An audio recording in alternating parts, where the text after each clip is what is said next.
time, because of the mass mobilization programs of Baba Saheb, women participated in them and became politically and socially active. This further strengthened their identity, and in 1936, these Dalit Bahujan women opened and declared to support Baba Saheb's declaration of leaving Hinduism, and Radhabai Kavade demanded political rights for women and said it is better to die than to remain slaves. Under the influence of Baba Saheb, many women actively participated, and in Mahar Talab Satyagraha in 1927 and also that Kala Ram Mandir Satyagraha in 1930. So Gangubai, Benubai, Sitabai, Geetabai are a few to name. Ramabai was the chief of Samta Sainik Dal in 1930. In 1947, Geetabai Gaikwad and Damayanti Deshbrata went to the untouchable localities to educate these Dalit women and also about the mission of Baba Saheb. Zarbai Chaudhary was a good writer, orator and activist, whereas Deshantri Devi Tai, she was a Dalit writer. Tulsibai Bansode with her husband, she started a newspaper named Chokhemala, the Great Sun.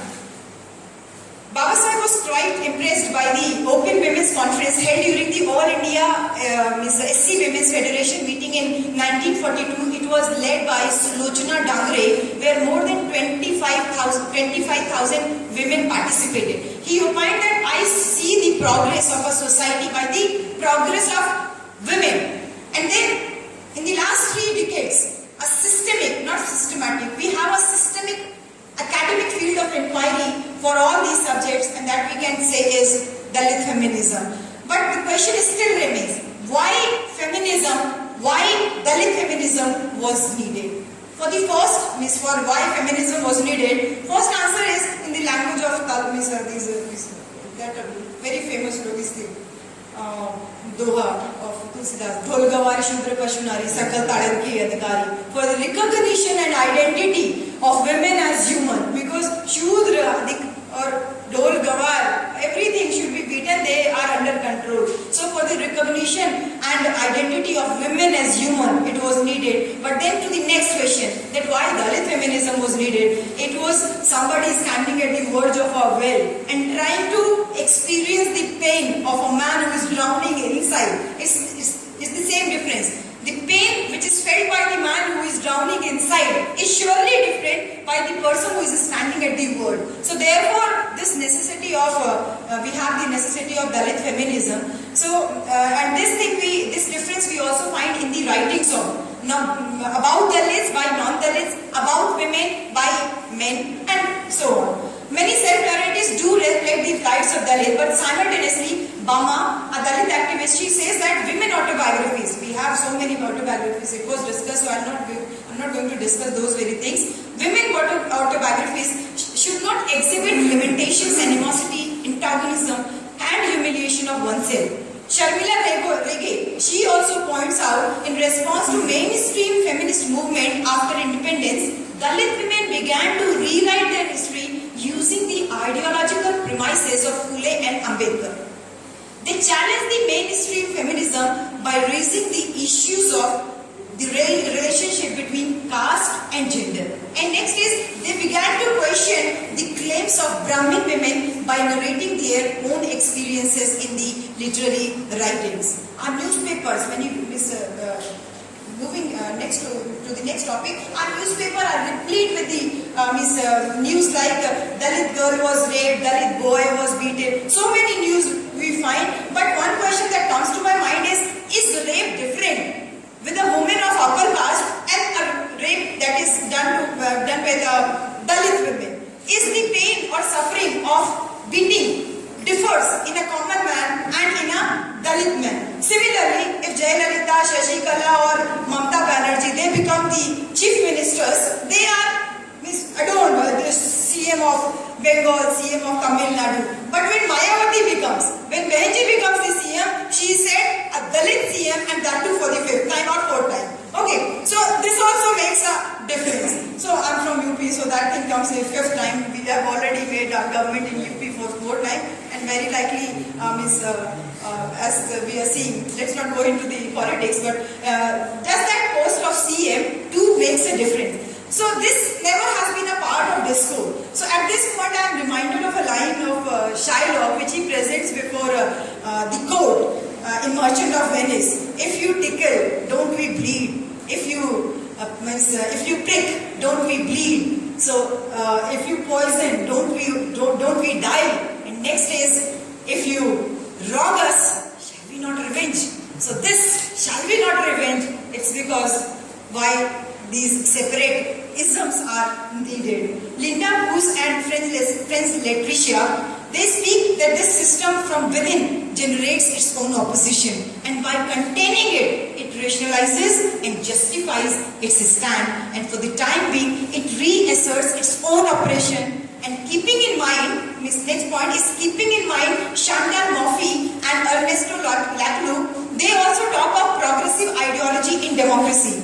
They are optimistic about the kind of democracy which is progressive movement, which through conflicts and amendments is moving ahead, leaving behind the most hierarchical structures. From their own point of view, Mayawati as a CM is an example, but then the point is, this is less as much a socio-cultural debate and more a debate of political nature, in which, if on one hand the system, in an effort to make itself appear secular, it has to focus on the caste identity of Mayawati in order to impress upon the people of its secularist nature. Neither you will let me lose my identity, nor I want to lose one. This is Ms. Ethni Balibar and Pierre Maché. They call it ideological compromise formation. That is, it is from both sides. And in the conclusion, I'll conclude what I want to say is that at the last, it's all we effort to make something common in general. But it is always anachronistic. In the postmodernist acceptance of the view of discrete local narratives and something common in general applied to these, given this, if we consider the caste that has yet not been structurally annihilated, despite there being an essay on annihilation of caste by Baba Saheb, some general theoretical applications are not possible. Even the fact of a peculiar nature of caste structure in India, and that's why there has been perspective of women with overlapping categories of caste and class. These overlapping categories are slightly different approaches, have different approaches and perspectives to the issues of women and feminism. It can have its branches in black feminism and other feminism, but when it travels to India, amidst its general acceptance, there is one perspective and approach that we must and should, despite our unwilling acceptance, that is Dalit feminism. Because Baba Saheb's relentless effort was to annihilate caste. It has not been annihilated yet, and also not demolished. And this was the reason he called upon the people to embrace alternative religion, that is Buddhism, in 1956. So this unfinished task, incomplete dream for the future of India in his effort, so long as his dream becomes reality. I do not know how many times we have to embrace Buddhism and other religion. This concept of Dalit feminism will always remain relevant. And in feminism, this concept, ism denotes movement. It doesn't always denotes pity. It denotes movement, a conscious, well-defined action developing into a movement. This ism, as a movement, it is not an Indian phenomena, it is an European, it has European and American origin. But in socio-political and academic field of inquiry, but again, that socio-political and academic field of inquiry is appropriation of the deceptive voice of gender into academic discipline for maintaining the semblance of equal opportunity and unbridled freedom. Something that started as a voice against exploitation has now declined into the field of academic discipline and field of just research. This again is the question. Now it is feminism, not protest. When protest was there, no ism was there. And now ism is there, all the protests seem to have an end, have come to an end. The system has divested it of its element of protest and rebellion, and this is in real sense called what we say is appropriation. Emerson once he said that one should have a thinking mind. Thinking doesn't mean just reading and writing and just orating. Tathagat Gautam Buddha, who said to be the first emancipator of women, who included women in Bhikkhunism, and women were allowed to study, women were allowed to become bhikkhunis, and women were allowed to become teachers. Tathagat Buddha, he had not only a thinking mind but also a reflective mind. The reflective mind, that is, what is the problem and what is in its root. We all the time we are bothered of just plucking leaves and eating fruits and not thinking the rest of the things. But Buddha says that Buddha thinks of from where did this tree come from and what are the problems associated with that tree. So this grief in our discourse, what we were discussing, this grief in the form of caste, in the name of caste, should not be individualistic, should not be momentous, should not be topical, but it should be treated as a general. So here, in the conclusion, I've just written two lines of Mirza Ghalib, because when I was preparing all these things, many things come to my mind. कोई मेरे दिल से पूछे शबे गम बुरी बला है, मुझे क्या बुरा था मरना, अगर एक बार होता तो कोई बात नहीं थी. All the time we are faced, if it were to die just once, we would have surely died. Many of you were also narrating, and many others, we commit suicide. If it were to die just once, it would be all right. But what about the pain, sorrow, humiliation meted out to us, to humans, daily, sometimes in the name of Dalits, and which is worse than the one-time death. So if I take the name of Rohit Vemula, I pay homage to him. But if I just quote Rohit Vemula, I'll be doing injustice to millions of youths of my community whose case either were not reported or were not given coverage. But yes, at all we can say that let's not forget that he serves an example.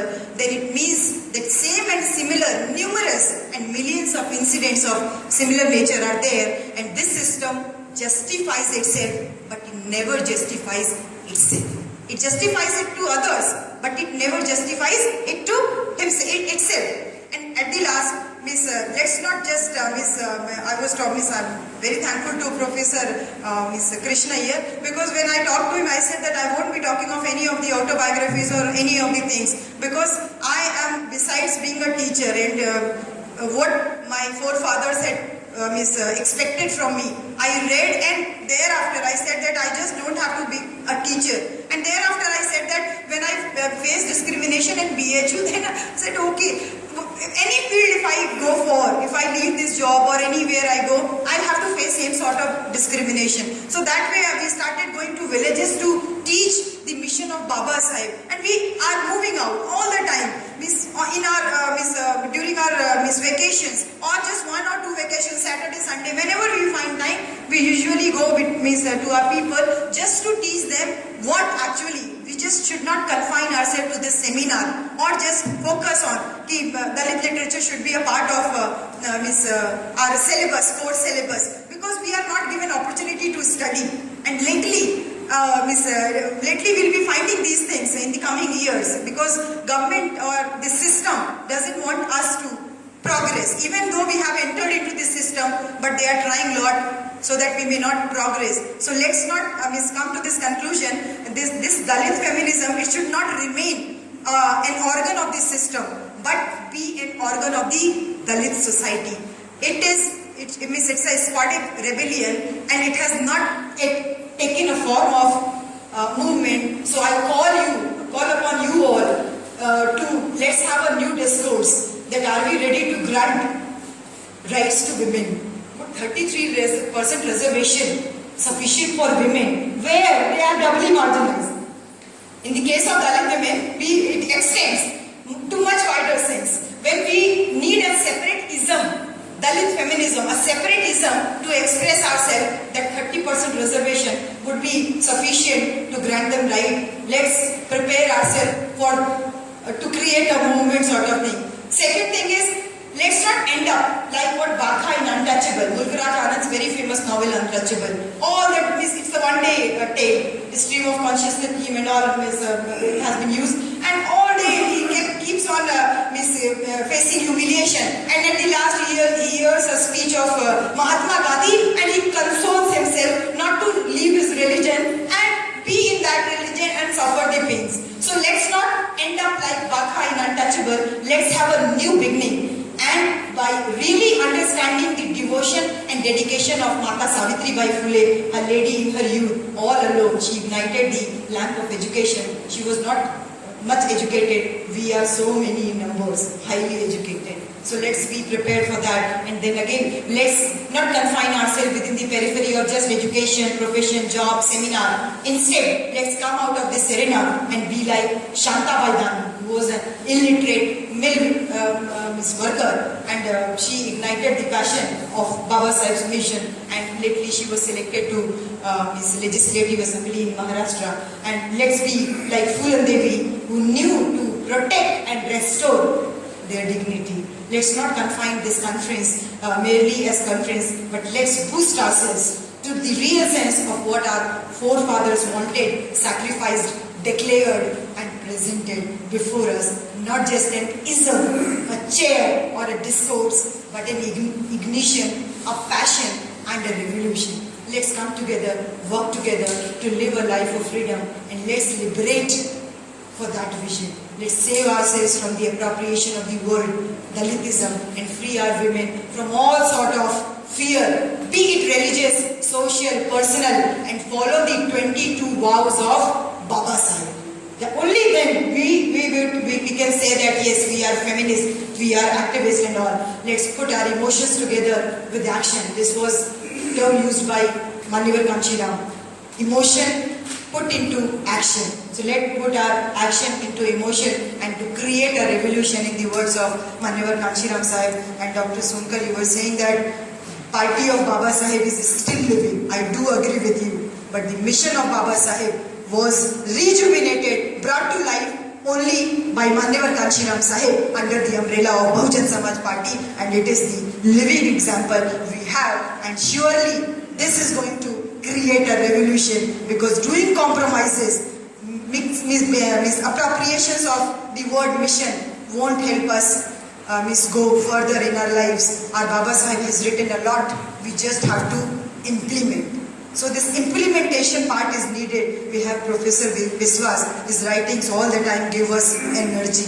But yes, the whole soul energy, in all the talks, we have the word Baba Sahib. So let's have our ignition, passion from, light from Baba Sahib. And I would thank Professor Krishna here again to dare to organize a seminar in the University of Lohit Vemula. I just consented to come only to pay homage to my,